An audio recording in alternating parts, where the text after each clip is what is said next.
Hello everyone, welcome to the study concept. आज की हम इस वीडियो में जानेंगे इलेक्शन कमीशन ऑफ इंडिया के बारे में। हिंदी में इसको भारत निर्वाचन आयोग बोलते हैं और इसमें हम वो पूरी जानकारी रखेंगे जो कि इलेक्शन कमीशन ऑफ इंडिया के बारे में इम्पॉर्टेंट है, जो कि एग्जाम्स के पॉइंट ऑफ व्यू से बहुत ही ज़्यादा ज़रूरी है। और सभी जितने भी स्टेट्स के पीसीएस के एग्ज़ाम्स होते हैं और साथ में यूपीएससी का जो एग्ज़ाम होता है उसमें ये टॉपिक बहुत ही ज़्यादा इम्पोर्टेंट है, इलेक्शन कमीशन ऑफ इंडिया, जो कि इनके सिलेबस में ये इंक्लूड है। तो वीडियो को आप अंत तक देखें। जो भी विद्यार्थी स्टेट पीसीएस की तैयारी कर रहे हैं या फिर यूपीएससी की तैयारी करते हैं, तो उन सभी के लिए ये कंटेंट बहुत ही ज़्यादा उपयोगी है। तो अंत तक जरूर देखें और अगर वीडियो आपको पसंद आता है तो आप वीडियो को लाइक और शेयर भी करें। और साथ ही साथ जो नए विद्यार्थी मेरे स्टडी कॉन्सेप्ट चैनल के साथ में जुड़े हैं, उनसे मैं कहना चाहूँगा कि वो मेरे स्टडी कॉन्सेप्ट चैनल को सब्सक्राइब कर लें ऑल नोटिफिकेशन के साथ में। ऑप्शन होगा उसमें ऑल नोटिफिकेशन का, तो उससे आप जितने भी मैं नए वीडियो जो अपलोड करूंगा उन सभी वीडियोस को आप लगातार उनके नोटिफिकेशन आपको मिलेंगे और आप सारे वीडियोस समय पर देख पाएंगे। स्टडी कॉन्सेप्ट चैनल में मोर देन 400 वीडियोस मैं बना चुका हूं, जो कि अन्य टॉपिक्स पर भी हैं। साथ साथ मध्य प्रदेश पर मैक्सिमम टॉपिक मैंने कंप्लीट कर लिया है। मध्य प्रदेश का जो स्टैटिक जीके है, चाहे वो हिस्ट्री का हो, ज्योग्राफी का हो या फिर अन्य किसी टॉपिक पर हो, सारा कंटेंट मैंने कंप्लीट करके मेरे चैनल पर तैयार आपको मिल जाएगा। तो वहां से आप प्लेलिस्ट से जाकर वो सारा कंटेंट देख सकते हैं। तो फिर चलिए आज के टॉपिक पर, जो कि election commission of India, Bharat निर्वाचन आयोग के ऊपर ये वीडियो है, इसको हम शुरू करते हैं। भारत निर्वाचन आयोग, election commission of India. Bharat निर्वाचन आयोग और इलेक्शन कमीशन ऑफ इंडिया की जो जानकारी है वो संविधान के किस अनुच्छेद में मिलती है? ये मिलती है 324, ठीक है ना। जो इंडियन कॉन्स्टिट्यूशन का आर्टिकल 324 है उसमें इसके बारे में पूरी जानकारी आपको मिलती है, ठीक है। तो इसको अपन इसमें इस तरीके से लिख सकते हैं, ठीक है ना। संविधान संविधान के किस आर्टिकल में? आर्टिकल 324 में ईसीआई की का पूरी जानकारी है। मतलब ईसीआई को के बारे में पूरा डिटेल है, यानी ईसीआई के बारे में पूरा वर्णन इसमें मिलता है, वर्णन दिया गया है। संविधान के आर्टिकल 324 में इलेक्शन कमीशन ऑफ इंडिया के बारे में पूरा वर्णित किया गया है। तो ये क्वेश्चन इसमें बन सकता है कि संविधान के किस आर्टिकल में भारत निर्वाचन आयोग के बारे में जानकारी मिलती है? तो आर्टिकल है 324। इस आर्टिकल 324 में क्या जानकारी है? इसमें है जानकारी, अगला पॉइंट लिखते हैं अपन, संसद, राज्य विधानसभा और राष्ट्रपति व उपराष्ट्रपति, ठीक है ना। इन सभी की जो इलेक्शन करने का जो जुम्मा होता है, ठीक है ना, इलेक्शन करने के लिए जो जानकारी होती है वो सारी जानकारी इसमें वर्णित की गई। यानी कि इलेक्शन कमीशन ऑफ इंडिया में जो आर्टिकल 324 है, आर्टिकल 324 में संसद, राज्य विधानसभा, राष्ट्रपति और उपराष्ट्रपति के चुनाव के बारे में यहाँ पर पूरा डिटेल में दिया गया है। साथ में इसमें उनका निर्देशन, ठीक है ना, निर्देशन के बारे में जानकारी मिलती है और उनके नियंत्रण के बारे में, कि किस तरीके से ये पूरा का पूरा इसका निर्देशन किया जा सकता है और किस तरीके से नियंत्रण करके उस सभी चीज का जो कि संसद के चुनाव हैं, राज्य विधानसभा के चुनाव हैं, राष्ट्रपति के चुनाव हैं और उपराष्ट्रपति के चुनाव हैं, उसके बारे में पूरी जानकारी आर्टिकल 324 में मिलती है।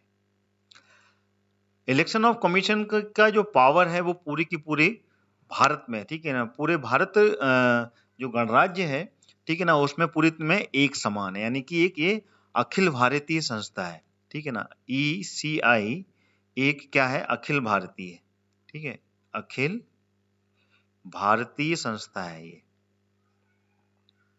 इसको आप बिल्कुल समझ सकते हैं, जो कि राज्य सरकार में राज्य और केंद्र दोनों के लिए एक समान है।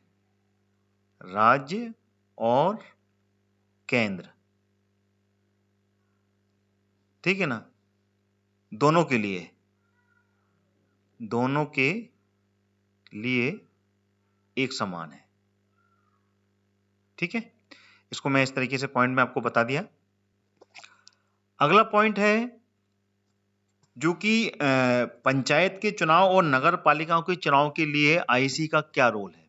जो पंचायत चुनाव होते हैं, पंचायत देखा होगा आपने, राज्य सरकार पंचायत के चुनाव करती है, हर जिले में पंचायत के चुनाव होते हैं।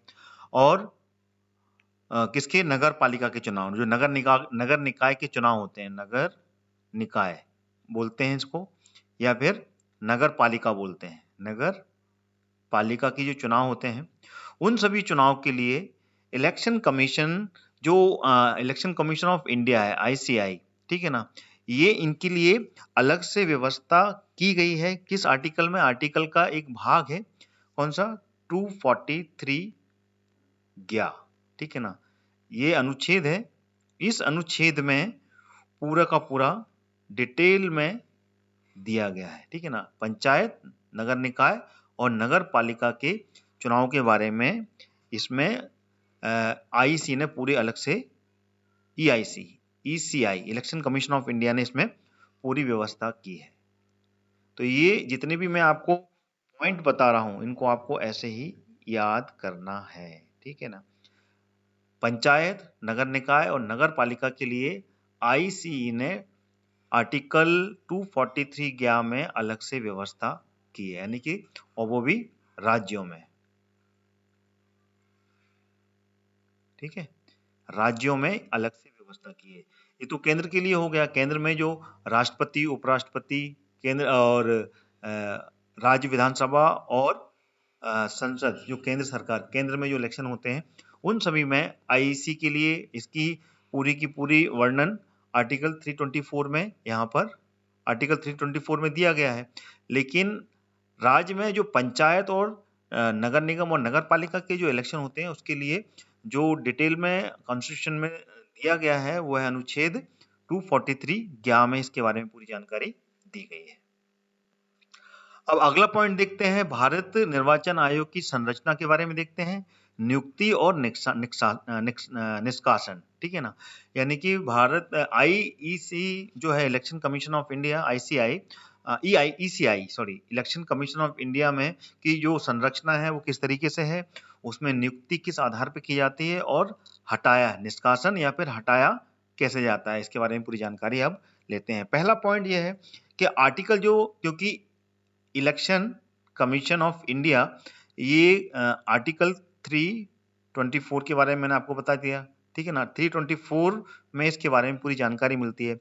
और इसी के अनुसार यहाँ पर मुख्य निर्वाचन आयुक्त और 2 अन्य आयुक्तों की नियुक्ति की भी व्यवस्था की गई है। तो कौन कौन सी, पहला तो है मुख्य निर्वाचन आयोग, ठीक है ना, इसको आप यहाँ लिख लेते हैं, मुख्य निर्वाचन आयुक्त और 2 अन्य, ठीक है ना, अन्य निर्वाचन आयुक्तों की यहां पर व्यवस्था की गई, यानी कि कुल मिला के यहां पर कितने आयुक्त होंगे, एक तो मुख्य निर्वाचन आयुक्त होगा और 2 अन्य निर्वाचन आयुक्त की व्यवस्था आर्टिकल 324 में की गई है। ये आपको इसी तरीके से याद रखना है। इलेक्शन कमीशन की जो संरचना है, उसमें एक मुख्य निर्वाचन आयुक्त होता है और 2 अन्य निर्वाचन आयुक्त की व्यवस्था, यानी कुल मिलाकर यहाँ पर 3 निर्वाचन आयुक्त की व्यवस्था आर्टिकल 324 में की गई है। राष्ट्रपति की सलाह पर, इसमें जो 324 आर्टिकल है, ठीक है ना, इसमें राष्ट्रपति की सलाह पर जो प्रादेशिक आयुक्त होते हैं, ठीक है ना, ये तो हो गए अपने केंद्र में जो निर्वाचन आयुक्त की संख्या है, पहला तो एक मुख्य निर्वाचन आयुक्त हो गया और दूसरे हो गए 2 अन्य निर्वाचन आयुक्त। कुल मिलाकर केंद्र में जो भारत निर्वाचन आयोग है, उसमें एक मुख्य निर्वाचन आयुक्त होता है और 2 अन्य निर्वाचन आयुक्त होते हैं। लेकिन प्रादेशिक, ठीक है ना, जो प्रादेशिक हैं, प्रादेशिक जो क्षेत्र होते हैं, प्रदेश में भी जो आयुक्त होते हैं, उनकी भी यहाँ पर व्यवस्था का प्रावधान है। तो जो प्रदेश में आयुक्त होते हैं उनके लिए राष्ट्रपति की सलाह के द्वारा, ठीक है ना, इसमें राष्ट्रपति की सलाह ली जाती है और उसके बाद में यहाँ पर प्रदेश में आयुक्तों की नियुक्ति की जाती है। ये आपको ध्यान रखना है, ठीक है। केंद्र में एक मुख्य निर्वाचन आयुक्त होता है और 2 अन्य निर्वाचन आयुक्त होते हैं और प्रदेश में राष्ट्रपति की सलाह पर प्रदेश में आयुक्तों की नियुक्तियों का प्रावधान है। अब समझते हैं शक्तियों के बारे में कि इसमें जो शक्तियां हैं वो किस तरीके से डिस्क्राइब की गई हैं, ठीक है ना। जो शक्तियां हैं उसमें क्या है ना कि जितने भी आयुक्त होते हैं, ठीक है ना, भारत निर्वाचन आयोग में, ईसीआई में समस्त जितने भी आयुक्त होते हैं उन सभी आयुक्तों की जो शक्तियां हैं वो एक समान होती हैं, ठीक है ना। समस्त आयुक्तों की जो इनके पास में पावर होती है, ठीक है ना, शक्ति होती है, वो एक समान होती है, यानी कि यहाँ पर चाहे मुख्य निर्वाचन आयोग हो या फिर अन्य निर्वाचन आयोग, उन सभी की शक्तियां एक समान होती हैं, ठीक है। ये मैंने लिख दिया है, इसको आपको ऐसे ही याद करना है। अब चलते हैं वेतन के ऊपर, ठीक है ना। इनके जो वेतन है वो किस तरीके से होते हैं मुख्य निर्वाचन आयोग के। तो इनके जो वेतन होते हैं, जितने भी निर्वाचन आयुक्त की जो नियुक्ति की जाती है, तो उसमें जो वेतन और भत्ते होते हैं वो बिल्कुल जैसे जो सुप्रीम कोर्ट होता है, सुप्रीम कोर्ट के जो चीफ जस्टिस ऑफ इंडिया होते हैं, सीजीआई के समान इनके वेतन भत्ते होते हैं। वेतन भत्ते जो होते हैं वो सीजीआई के समान होते हैं।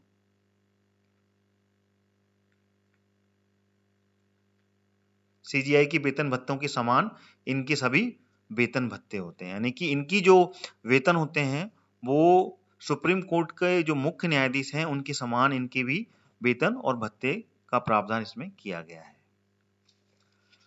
अब चलते हैं ईसीआई का जो कार्यकाल है, ठीक है ना, इसका जो कार्यकाल है वो कितना होता है, ठीक है ना। इलेक्शन कमीशन ऑफ इंडिया में जो मुख्य निर्वाचन आयुक्त होते हैं, मुख्य निर्वाचन आयुक्त या फिर जो अन्य आयुक्त होते हैं, ठीक है ना, उनका जो कार्यकाल होता है वो कितना होता है।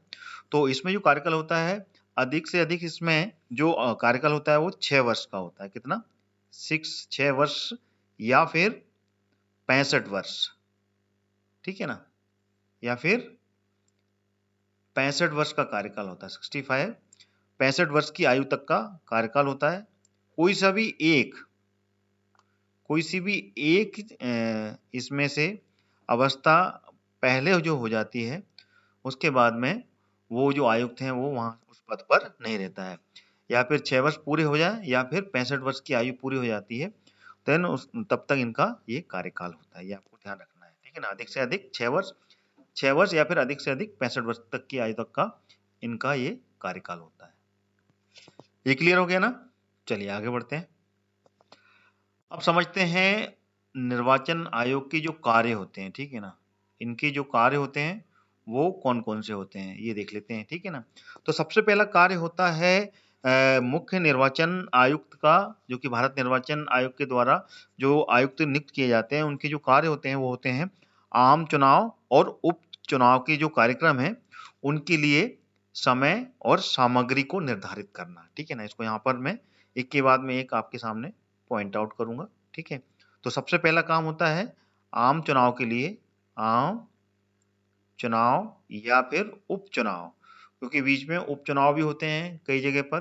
तो उन सभी के लिए, ठीक है ना, उन सभी के लिए क्या जो कार्यक्रम है, ठीक है ना, उनके जो कार्यक्रम है कब कब कौन कौन सा डेट पर इलेक्शन होगा और साथ में उस समय के लिए कार्यक्रम के लिए समय देना, ठीक है ना, समय व सामग्री, ठीक है ना। सामग्री यानी कि जो स्टेशनरी लगती है उन सभी चीजों के लिए का निर्धारण करना, उन सभी का निर्धारण करना भी काम भारत निर्वाचन आयोग का होता है। साथ ही साथ में दूसरा पॉइंट है इसका, वो है मतदान केंद्रों का चुनाव करना। जो यहाँ पर वोटिंग की जाती है, ठीक है ना, मतदान केंद्रों का चुनाव करना, है ना। और अगला जो कार्य है वो है मतदान केंद्र किस जगह पर हो, ठीक है ना, और किस प्रकार के हों, ठीक है ना, वो भी निर्धारण करने का कार्य इन्हीं का होता है, ठीक है।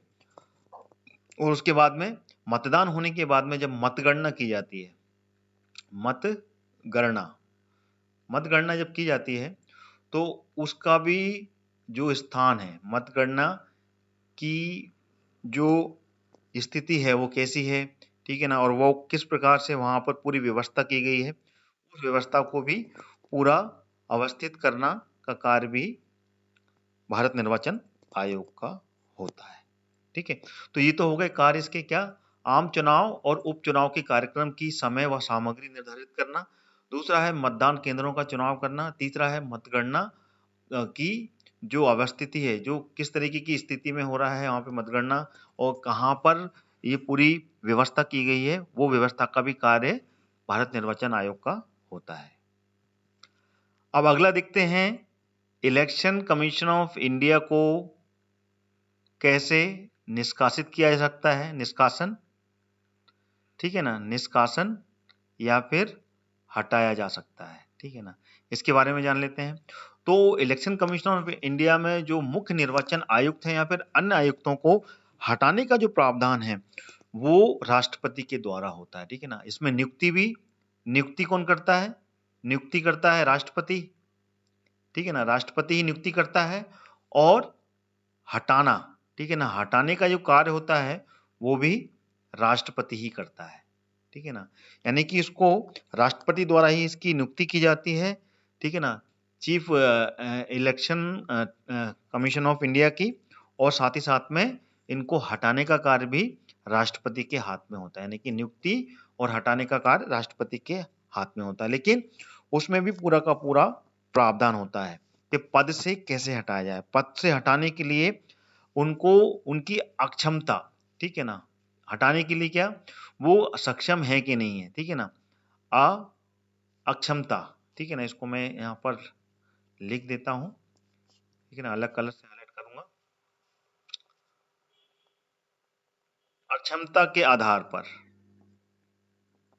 अक्षमता के आधार पर, ठीक है ना, जो इलेक्शन कमीशन ऑफ इंडिया के जो चीफ हैं, ठीक है ना, मुख्य निर्वाचन आयुक्त हैं, मुख्य अधिकारी, ठीक है ना, उनको हटाया जा सकता है। लेकिन उसके लिए भी प्रावधान है कि वो पद पर हटाने के लिए अक्षमता सिद्ध कैसे करनी पड़ेगी। उसको सिद्ध करने के लिए आपको दोनों सदनों में, ठीक है ना, ठीक है ना, उनके जो कार्य हैं, कार्य में अगर कहीं पे अक्षमता है, ठीक है ना, तो उसके कदाचार को सिद्ध करने के लिए आधार रहेगा क्या, जो आधार रहेगा वो क्या रहेगा, आधार वो रहेगा दोनों सदनों में, दोनों सदन यानी कि लोअर हाउस और अपर हाउस, लोअर हाउस और अपर हाउस, दोनों में ही इनके लिए एक विशेष प्रस्ताव पारित करना पड़ता है, ठीक है ना, क्या करना पड़ता है, विशेष प्रस्ताव पारित करना पड़ता है।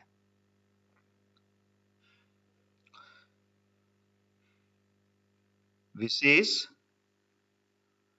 प्रस्ताव पारित कर,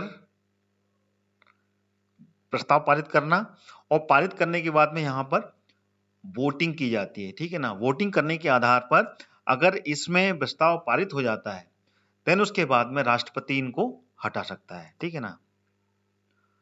प्रस्ताव पारित होने के बाद में, प्रस्ताव पारित होने पर राष्ट्रपति के द्वारा इसको हटाया सकता है, राष्ट्रपति के द्वारा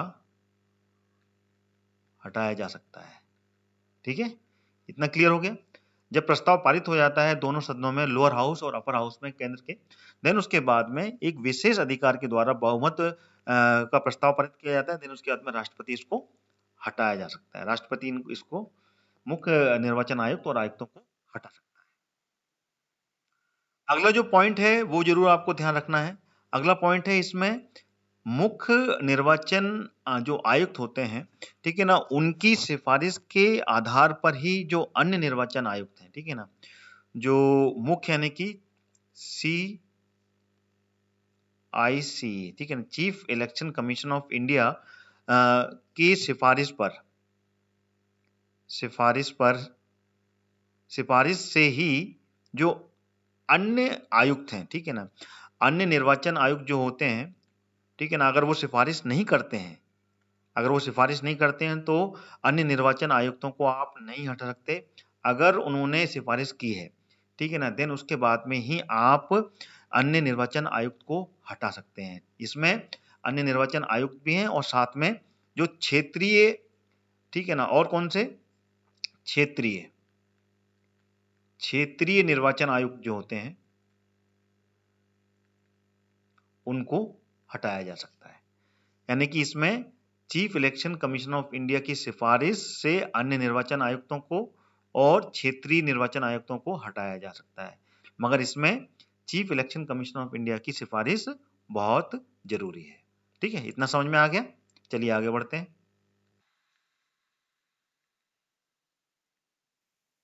अब मैं आपको बताना चाहता हूँ अनअकैडमी के फ्री प्लान्स के बारे में। अभी अनअकैडमी ने 1 दिसंबर को ये फ्री प्लान लॉन्च किया है। जितने भी विद्यार्थी हैं जो कि MPPSC और व्यापम्स के एग्जाम्स की तैयारी कर रहे हैं, उनके लिए बहुत ही प्यारा और सुनहरा मौका है अनअकैडमी पर पढ़ाई करने का, जिसमें कि फ्री प्लान्स के तहत आप पूरी पढ़ाई कर सकते हैं। Unacademy which is one of the most trusted education app, जिसके द्वारा आप व्यापम और MPPSC की तैयारी कर सकते हैं, और बहुत ही प्यारा फ्री प्लान इन्होंने ये लॉन्च किया है।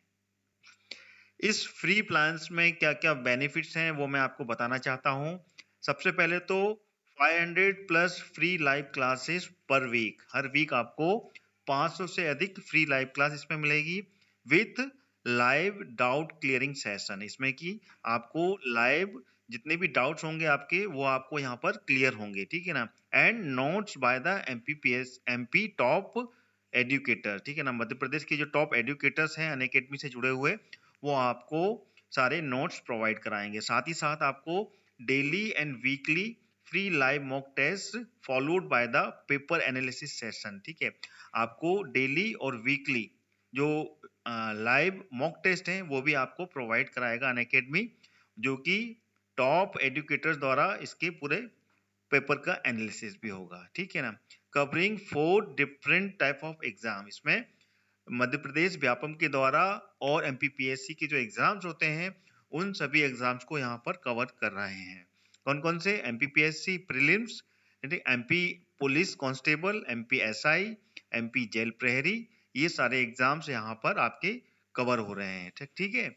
और साथ ही साथ में फ्री लाइव क्यूज, लाइव जो क्विज है जिसमें कि 20,000 से भी ज्यादा जो क्वेश्चंस हैं वो सब इसमें सभी सब्जेक्ट्स के इसमें कवर हो रहे हैं। और साथ ही साथ आपको अलग से एक T20 सीरीज भी चालू कर रहे हैं जिसमें कि 20 क्वेश्चंस होंगे, जो कि 20 मिनट के लिए आपको यहाँ पर फ्रॉम मंडे टू सैटरडे, ठीक है ना, 8 PM followed by the paper analysis session. यानी कि जितने भी क्वेश्चंस यहाँ पर होंगे उन सभी क्वेश्चंस के यहाँ पर पेपर एनालिसिस भी होगा, जो कि 8 बजे से स्टार्ट होगा paper analysis by the top educators. साथ ही साथ में स्पेशल इवेंट्स और बहुत कुछ आपको यहाँ पर सीखने को मिलेगा, और भी अलग जो एग्जाम्स के सेशन है वो भी यहाँ पर कंडक्ट कराए जाएंगे।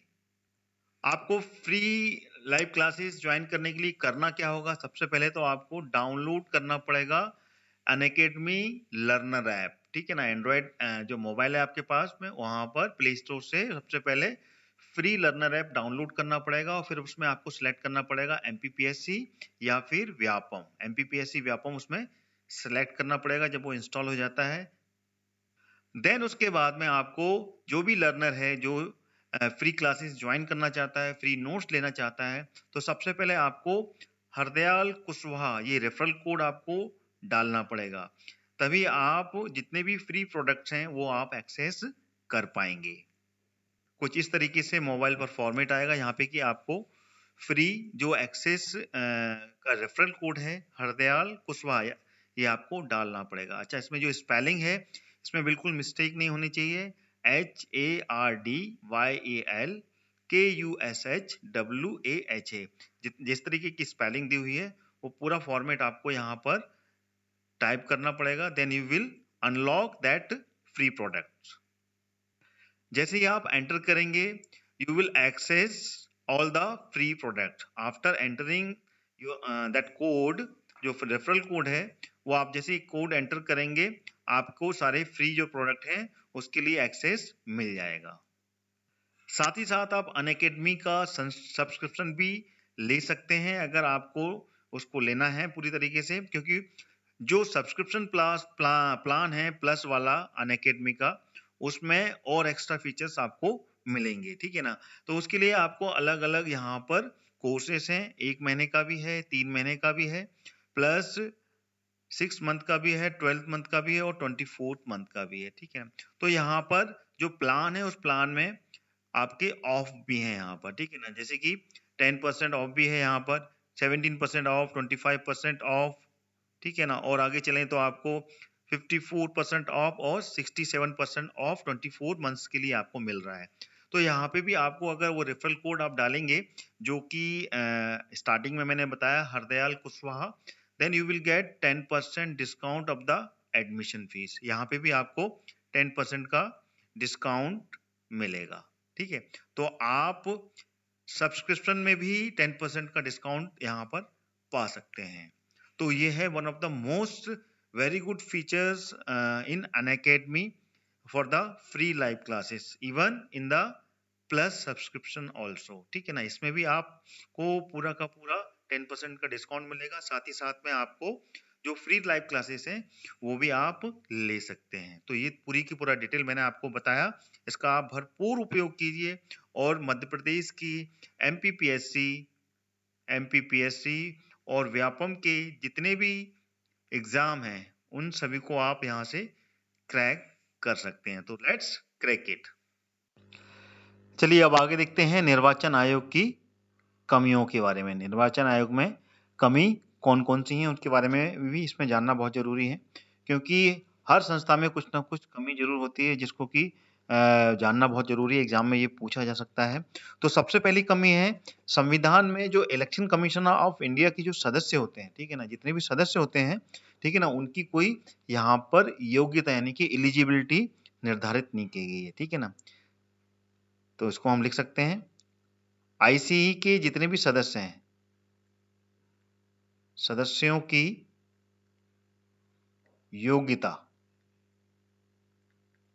योग्यता निर्धारित नहीं की गई है, यहाँ पर निर्धारित नहीं की गई है। योग्यता यानी कि किस कौन सी कितना योग्य है वो, उसकी क्वालिफिकेशन क्या है, उसकी एलिजिबिलिटी कितनी है कि वो उस पद के लिए लायक है नहीं है, उसकी कोई यहाँ पर स्केल निर्धारित नहीं किया गया है, ठीक है ना। और साथ ही साथ में अगला जो कमियां हैं यहाँ पर जो कार्यकाल है, जो सदस्य हैं, ठीक है ना, सदस्य की बात कर रहा हूं, आयुक्तों की बात नहीं कर रहा हूं यहाँ पर। तो सदस्यों का जो कार्यकाल है, ठीक है ना, सदस्य जितने भी बनेंगे उनके कार्यकालों का भी यहाँ पर निर्धारण नहीं किया गया है, नहीं किया गया है।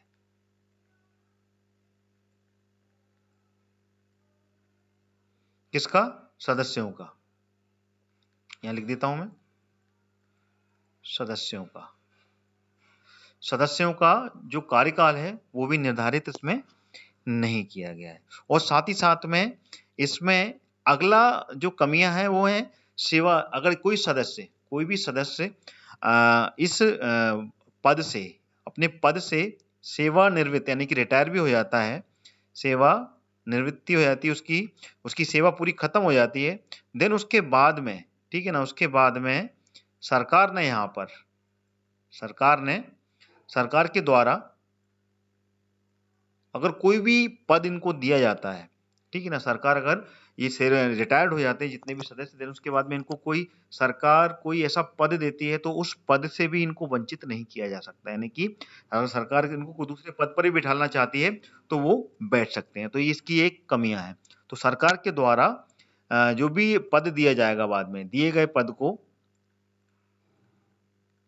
दिए गए जो पद हैं, ठीक है ना, उनको लेने से कोई वंचित नहीं किया जाता है, लेने से वंचित नहीं किया गया है, किया गया है। ठीक है, ये क्लियर हो गया आपको कौन कौन सी कमी है इसमें? एक तो क्या, इलेक्शन कमीशन ऑफ इंडिया के जितने भी सदस्य हैं उनकी योग्यता निर्धारित नहीं की गई है, ठीक है, और साथ ही साथ में यहाँ पर जो कार्यकाल है, ठीक है ना, उनका जो समय है, समय सीमा भी इसमें निर्धारित नहीं की है जितने भी सदस्य हैं, और साथ ही साथ में जितने भी सदस्य हैं वो रिटायर्ड हो जाते हैं, सेवा उनकी निवृत्त हो जाती है, सेवानिवृत्ति पूरी कार्यकाल खत्म होने के बाद में सरकार इनको अगर किसी पद पर दोबारा से आसीन करना चाहती है तो उससे भी यहाँ पर उनको वंचित नहीं किया जा सकता। तो ये पूरे पॉइंट मैंने कमियों के बारे में थोड़े से बताया आपको।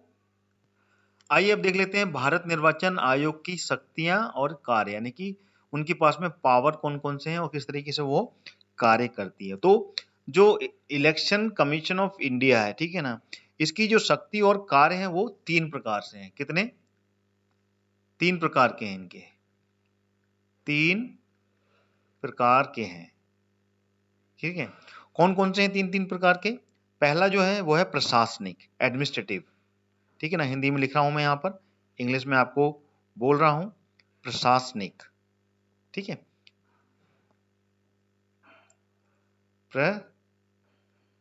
प्रशासनिक।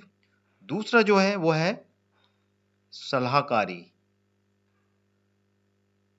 सलाहकारी, और तीसरा है अर्ध न्यायिक, अर्ध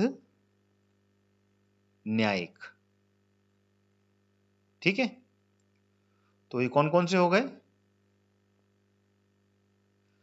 प्रशासनिक, सलाहकारी और अर्ध न्यायिक।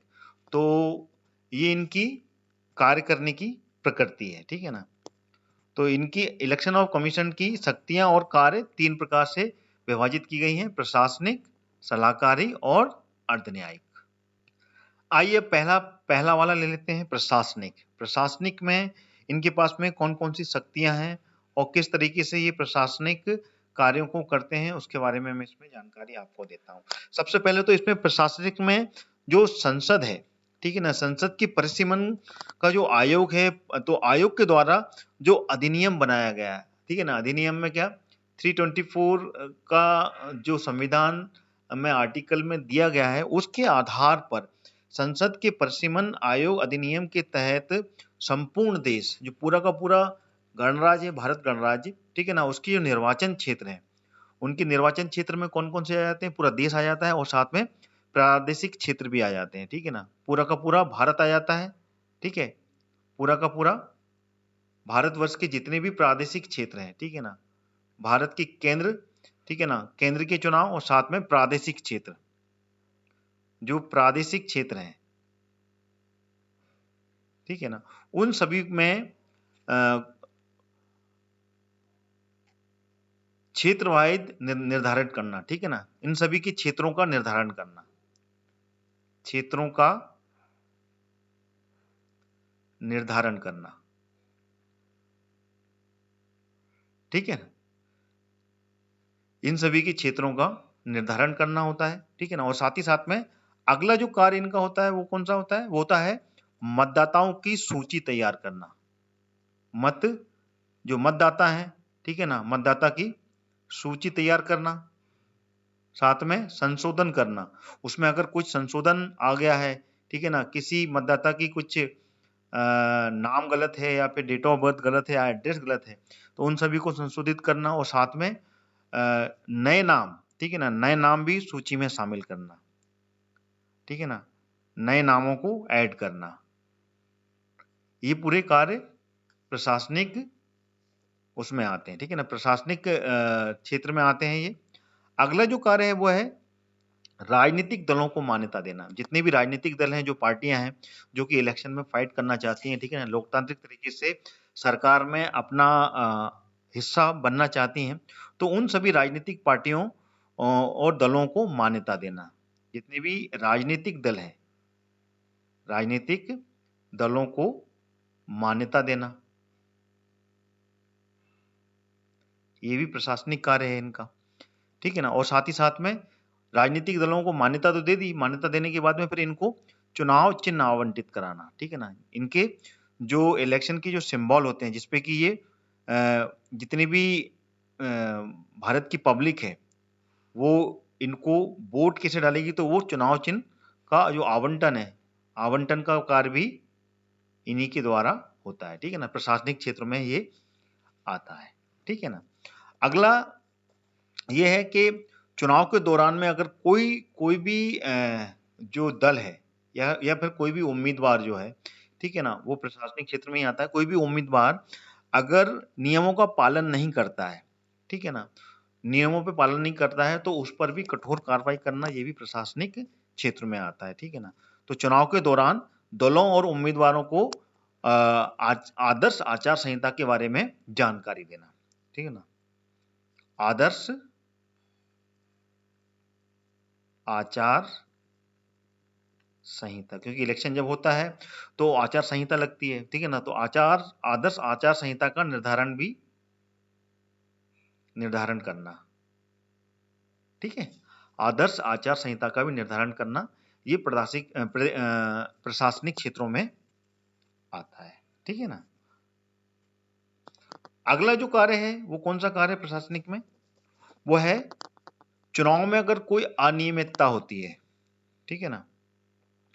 चुनाव में अगर चुनाव होते हैं और चुनावों के दौरान चुनावों में अनियमितता अगर कोई होती है तो उस स्थिति में चुनाव को रद्द कराना, ठीक है ना। स्थिति में चुनाव का रद्दीकरण होता है, चुनाव को रद्द कराना,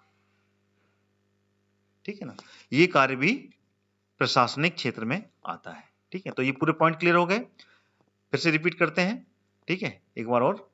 प्रशासनिक क्षेत्र में जो कि आर्टिकल 324 में जो कार्य बताए गए हैं उसमें भारत के जो भारत तथा प्रादेशिक क्षेत्र का निर्धारण करना, प्रादेशिक क्षेत्र में कहाँ के किस तरीके से क्षेत्रवार इलेक्शन होंगे उसका निर्धारण करना, ये प्रशासनिक क्षेत्र में आता है। साथ ही साथ में मतदाताओं की सूची तैयार करना, संशोधन करना, नाम ऐड करना, ठीक है ना। जो भी नए मतदाता हैं उनके नाम यहाँ पर ऐड करना। साथ ही साथ राजनीतिक दलों को मान्यता देना, उनको चुनाव चिन्ह आवंटित कराना और आदर्श आचार संहिता के बारे में इनको ज्यादा जानकारी देना और उसका निर्धारण करना, और अगर चुनाव में कोई अनियमितता होती है तो उस चुनाव को रद्द कराना।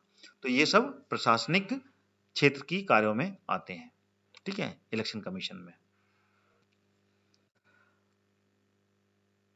अगला जो कार्य है वो है सलाहकारी और अर्ध न्यायिक, ठीक है ना। इन दोनों को अपन एक साथ ही ले लेते हैं, अर्ध न्यायिक, ठीक है। इन दोनों में क्या क्या होता है, संविधान के द्वारा जो आयोग है, ठीक है ना, निर्वाचन आयोग है, उनको संसद और राज्य विधानमंडल के जो सदस्य हैं, ठीक है ना, जो सदस्य बनकर आते हैं, ठीक है ना, संसद में जो चुनाव होते हैं तो संसद और राज्य विधानमंडल कौन सा कहलाता है, राज्य सरकार, ठीक है ना, और संसद यानी कि केंद्र सरकार। इन दोनों में जो भी सदस्य चुनकर आते हैं लोकतांत्रिक तरीके से, अगर उनमें कोई अयोग्यता सिद्ध होती है, ठीक है ना, कोई भी अयोग्यता सिद्ध होती है, ठीक है ना, अयोग्यता सिद्ध होती है तो उसके बारे में अपनी राय देना और साथ में वहां पर न्यायिक तरीके से कोई भी एक अधिकारी को नियुक्त करना, ठीक है ना, न्यायिक अर्ध न्यायिक तरीके से वहां पर एक अधिकारियों की पद स्थापना करना, जिससे कि उन सभी जो भी अयोग्य व्यक्ति है उनकी उसके बारे में जांच की जा सके और जांच करने के बाद में उसकी पूरी रिपोर्ट प्रस्तुत की जा सके। तो उसके लिए यहां पर क्या, अधिकारियों का की पद स्थापना करना, ठीक है ना, इतना आप समझ सकते हैं। अधिकारियों की पद स्थापना करना भी ये सलाहकारी और अर्धन्यायिक क्षेत्र में आता है, ठीक है। और जो भी यहाँ पर संसद बनकर आते हैं या फिर राज्य विधानमंडल में जो सदस्य बनकर आते हैं, ठीक है ना, उन पे अगर कोई भी न्यायिक मामले चलते हैं, ठीक है ना, आगे देखते हैं, जो भी न्यायिक मामले चलते हैं, ठीक है ना, चाहे वो उच्च न्यायालय में हो, उच्च न्यायालय में न्याय मामले चल रहे हों, जो कि किसी क्रिमिनल एक्टिविटीज में कोई संसद या फिर कोई राज्य विधानमंडल के सदस्य उसमें लिप्त हैं या फिर उच्चतम न्यायालय में चल रहे हों। ठीक है ना। तो इन सभी मामले में आयोग अपनी अपनी राय व्यक्त करता है और अपनी रिपोर्ट प्रस्तुत करता है। ठीक है, तो ये सब सलाहकारी और अर्ध न्यायिक जो क्षेत्र है कार्य और शक्तियों में जो कि इसमें आती हैं भारत निर्वाचन आयोग के क्षेत्र में आती हैं। तो उन सभी क्षेत्रों में इस तरीके से इलेक्शन कमीशन कार्य करता है। ठीक है, तो जितने भी इसमें तरीके ये जो मामले हैं, इन मामलों को मैं अपनी राय व्यक्त करता है ये ना, और राय व्यक्त करके इसकी प्रस्तुति किसके साथ में देता है, सामने देता है, राष्ट्रपति के सामने देता है या फिर राष्ट्रपति यानी कि केंद्र के मामले हैं तो वो राष्ट्रपति के सामने देगा, और अगर राज्य के मामले हैं तो वो राज्यपाल के सामने, जो क्षेत्रीय निर्वाचन आयुक्त होते हैं वो राज्यपाल के सामने ये अपनी पूरी रिपोर्ट प्रस्तुत करता है। ठीक है, तो ये पूरे के पूरे जो मामले हैं ये निर्वाचन आयोग की जितनी भी कार्य और शक्ति हैं, ठीक है ना, प्रशासनिक, अर्धन्यायिक और सलाहकारी, तो इसके मामले में ये पूरे के पूरे कार्य क्षेत्र इसमें मैंने आपको बताए। तो ये कंप्लीट मैंने पार्ट आपको भारत निर्वाचन आयोग के बारे में पूरी जानकारी दी। वीडियो कैसा लगा, पसंद आया तो आप वीडियो को लाइक जरूर करें और साथ में इस वीडियो को शेयर भी करें। और जो भी नए विद्यार्थी मेरे स्टडी कॉन्सेप्ट चैनल के साथ में जुड़े हुए हैं वो मेरे इस चैनल को सब्सक्राइब कर लें ऑल नोटिफिकेशन के साथ में, जिससे कि जितने भी मैं वीडियोस बना रहा हूं, चाहे वो एमपीपीएससी के लिए हो, यूपीएससी के लिए या फिर अन्य स्टेट के लिए, सभी के लिए मैं कंटेंट लगातार ला रहा हूं। मध्य प्रदेश का मैक्सिमम कंटेंट मैंने कंप्लीट कर लिया है। आप प्लेलिस्ट से जाकर वो पूरा वीडियोस देख सकते हैं, सारे वीडियोस आपको मिल जाएंगे। तो लगातार मेरे चैनल के साथ में जुड़े रहिए और जितने भी एग्जाम्स हैं उनकी तैयारी में आपको कहीं ना कहीं मेरी सभी वीडियोस से मदद मिलेगी। तो इसी के साथ अपना ये वीडियो मैं समाप्त करता हूँ। जय हिंद, जय